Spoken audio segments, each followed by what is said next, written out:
morning. Nandito po ngayon sa Baras, Sitio Painaan. Ayan, ganito po ang view dito.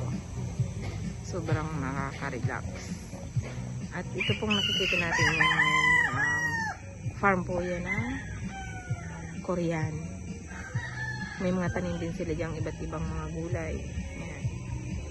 At ayun yung kapatid ko kumukuha ng gulay sa tanim niya. Ayan. Dito pong bahay na to, dito po nagsusuling yung mga artista dati. Ayan. Laging nire-rentahan yan. So sobrang nakaka-relax dito. Maraming puno. Ayan. Maraming puno at sobrang lamig ng hangin. Sobrang fresh air. Ayan. At marami din po sila dito kung mga manok na alaga. Ang kapatid ko. Ayan, ito. Ayan siya. Ayan. Iba't ibang lahi. At ito pa. Ayan. Ayan. Oh, diba? Ang gaganda. At saka yung pa is yung pinakamaliit. Hindi ko alam ang tawag dito sa manok na to. Ayan. Maliit siya. Ito naman tayo. Ayun. Ikutin natin yung mga alagang manok ng kapatid ko. Ayan. Ayan. Ayan pa.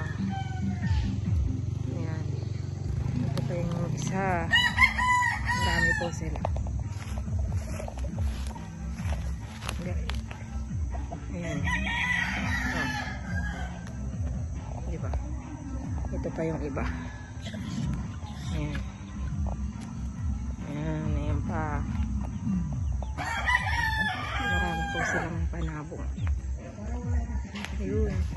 At saka ayan. Ayan. Oh, ayan.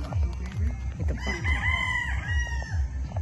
At saka ayun, sa mangga. Ayan, iba-ibang mga lahi yan. Mga alaga nilang panabong na manok. Ayan. At saka ito. Ayan. Ganyan po dito.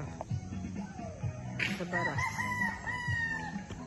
Sobrang nakaka-relax pag pumupunta ka dito. Ayan. Ganito po ang view dito. Ayan.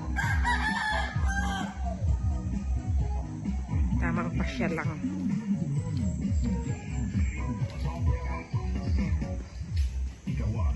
May mga tanimang gulay din yung kapatid ko dito. Ayan. Kumukuha siya. Ayan pa yung mga halaga niya. Panabong. Ayan.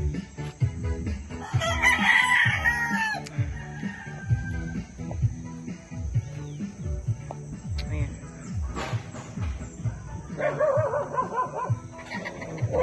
Tanim na gulay. Kinukuha ng kapatid ko. Ayan. Tanim niya. May mga kamuting kahoy din dyan sa talpis ng kamuti. Masarap gawing ensalada. Ayan. Ayan po ang view dito sa amin.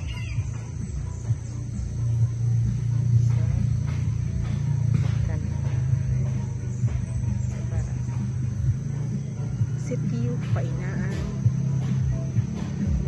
Barangay Pinugay, Baras. Ayan.